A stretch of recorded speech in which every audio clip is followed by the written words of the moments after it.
people, I go want make una watch this very video. This one happen for our country, Nigeria. So talks just enter streets. They say na federal government na im bring them. They just enter streets, carry razor blade. Some of them carry knife, some of them carry scissors.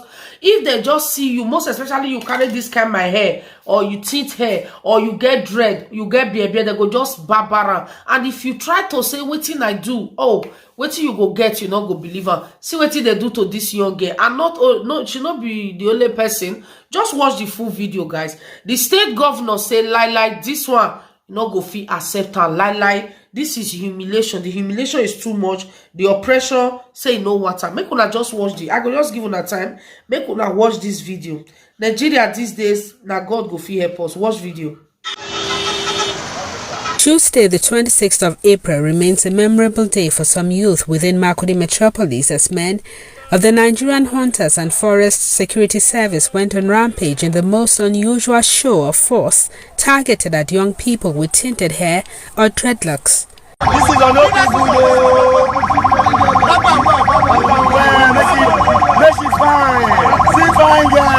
According to these victims, they were not only assaulted and humiliated, but their hair forcefully caught in public glare for no offense at all. We just crossed them because the bike was not moving fast. They start shouting from the back, hey, stop. So when I turned back, I was like scared because I don't know if it was me they were stopping or the bike guy they were stopping or someone else. So the bike was still moving.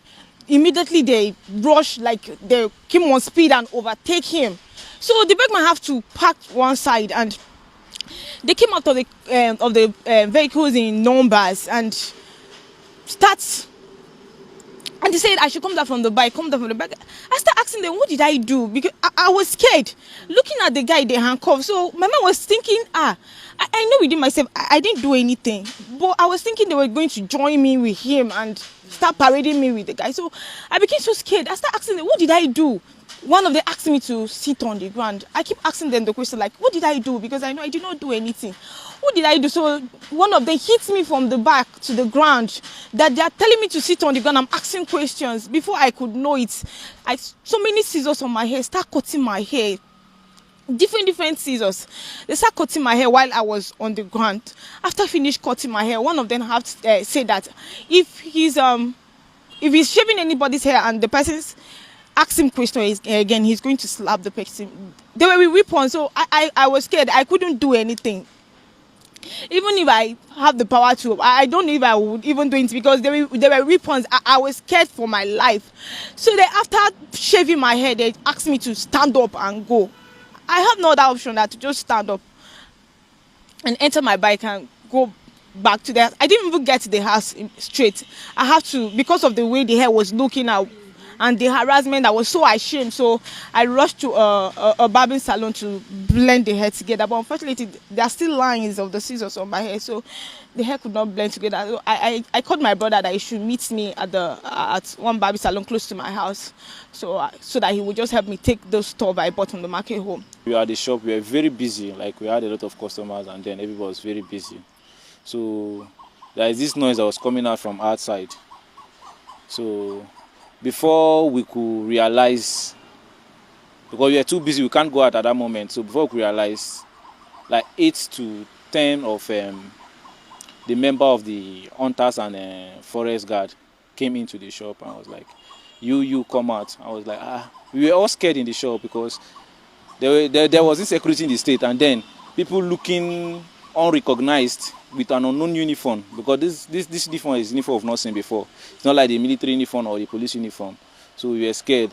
We were even thinking maybe it's the Fulani or even the so-called Boko Haram and all that, because they were with arms, almost all of them. So with that this thing in me, I came out and they asked me to sit on the floor, bring out the rest of my staff, ask them to sit on the floor, and then they asked us to identify ourselves, and then we said we are stylists. Then, knowing fully well that we are stylists, they started asking us, because my hair was tinted white, and they were asking me, am I an old man? I said no. From nowhere, they brought different scissors, and then they started cutting my hair and that of my staff too. Because it was tinted? No, that of my staff was a dread, a low dread, yes, and mine because it was tinted. and then it was a bit high. So they cut the hair, and then at that point they were even threatening to flog us and all that. One of them came and then said, no, they should leave or they should go, that they are running out of time before they left. That day, as usual, somebody ordered for food and I was going about to deliver. I delivered, and on my way coming back, then around the Urukum roundabout road, I saw them. They were very plenty, 50 more than close to 100. I can remember that because there were plenty. And there was a little bit hold up. The cars and bikes were not moving fast like that. So I was wondering within myself and even asking my bike man what was going on the road like this. Because why? Because they were on the Thai road plenty like. So he was saying he don't know. Like maybe they just gave them power of recent. That's why they are acting up like this. So I saw, and then I even saw how they handcuffed a guy. They arrested a guy, and they were taking him. They even scissored his hair. They were taking him.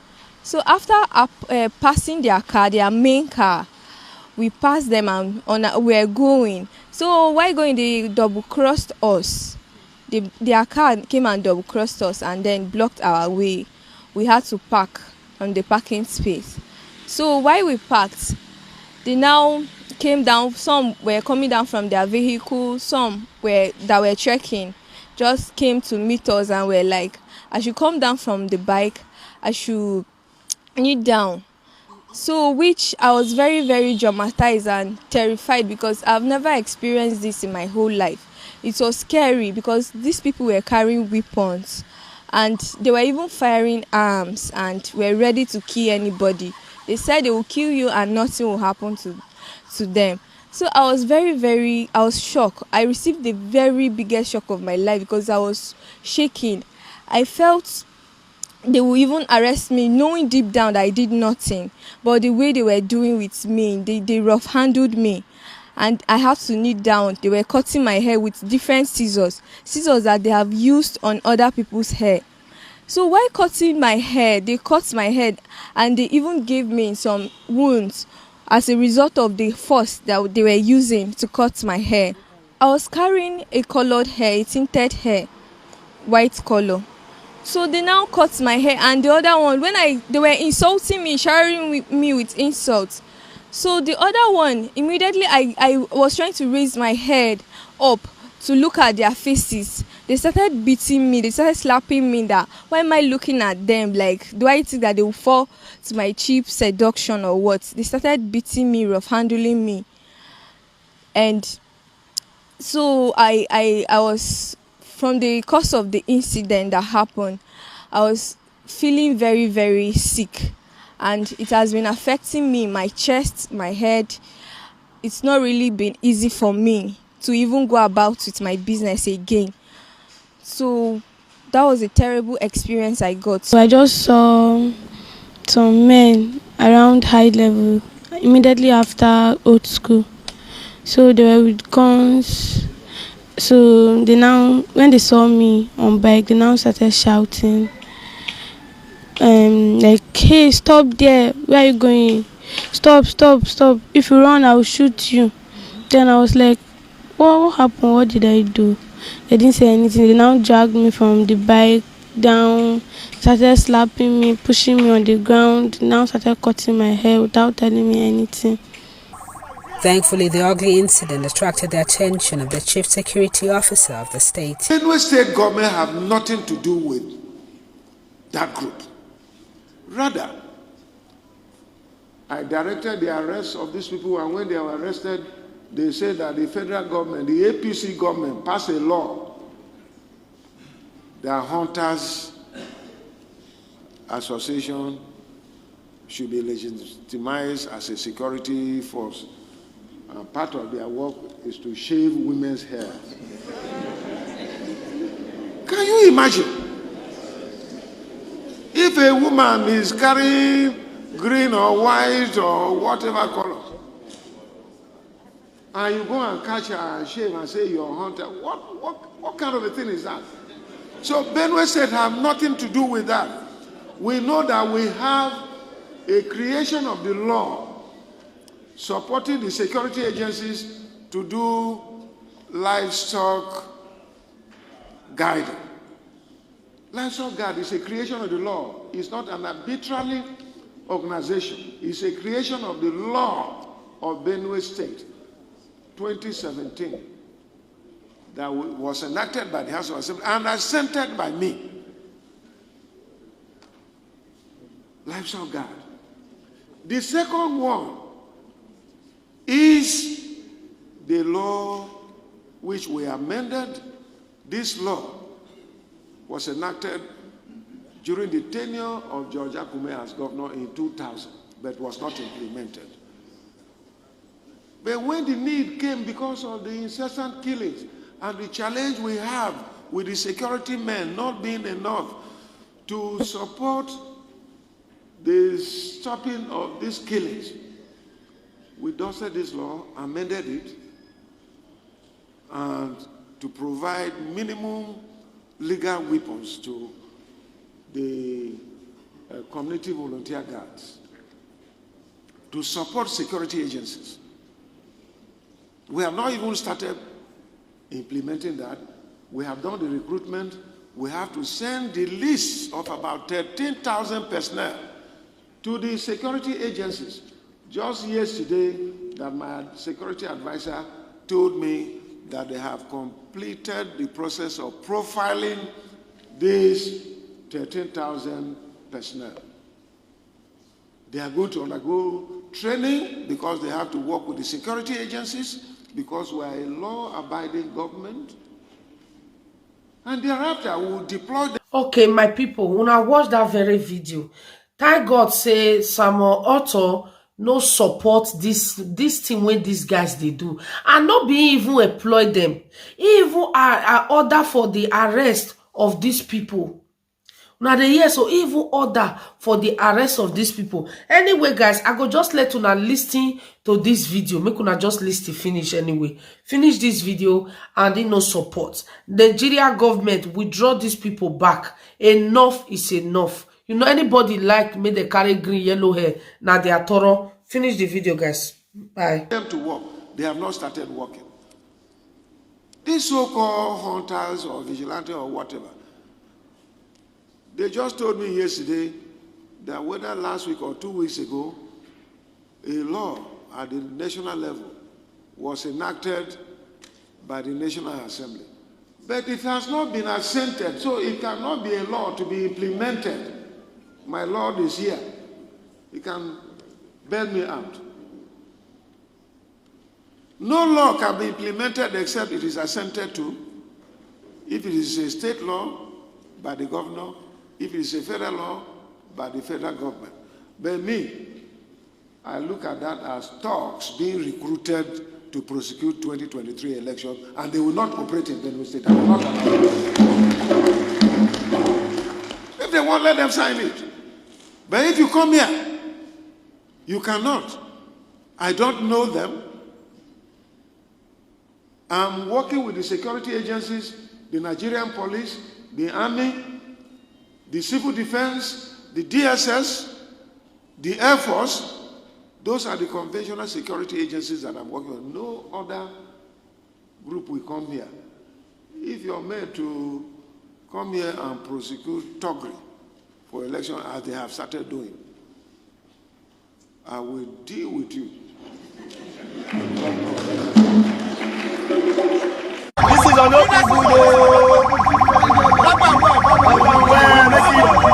It was shocking to me, to say the least, because we all have rights to live the way we want to. So I was so shocked that I saw these guys hot afternoon barbing people's hair, cutting people's rugged jeans, removing women's wig and cutting it into pieces. So I think it was totally wrong, because I looked at the guidelines of the bill, and I didn't see all of that inside. All I know is they're supposed to be protecting or guiding the forest or the bushes. So I was very shocked when I saw them doing all of that.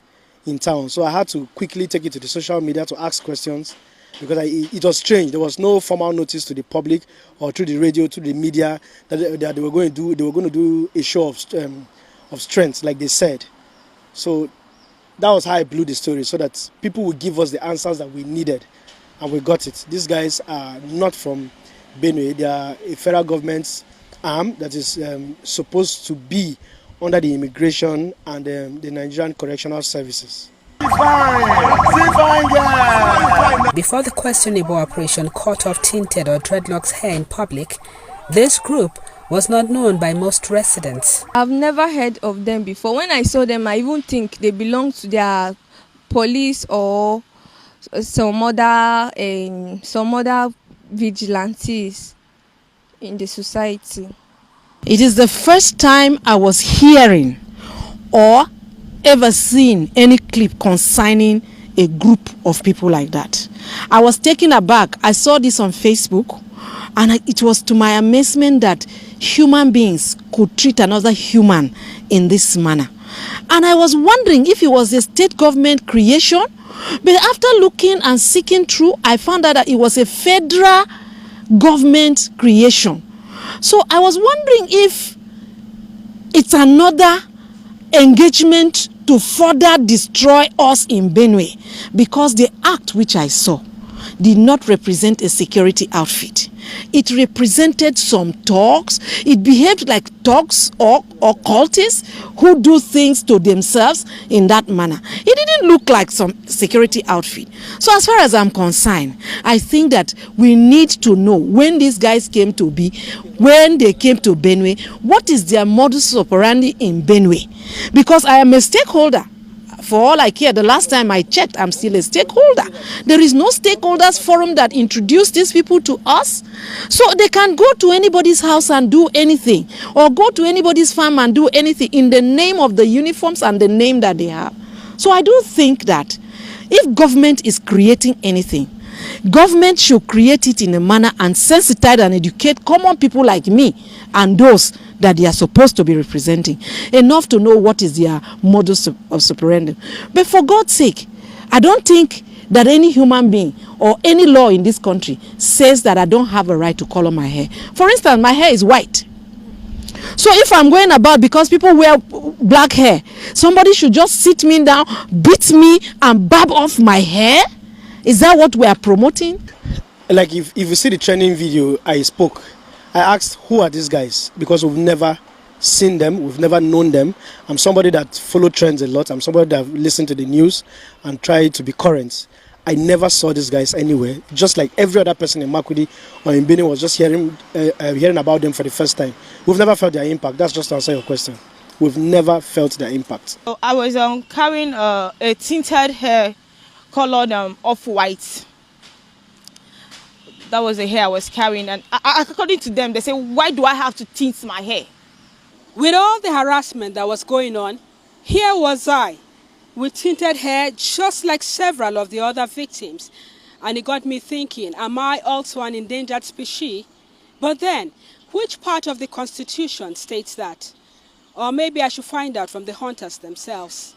From here in Makurdi, Benue State's administrative capital,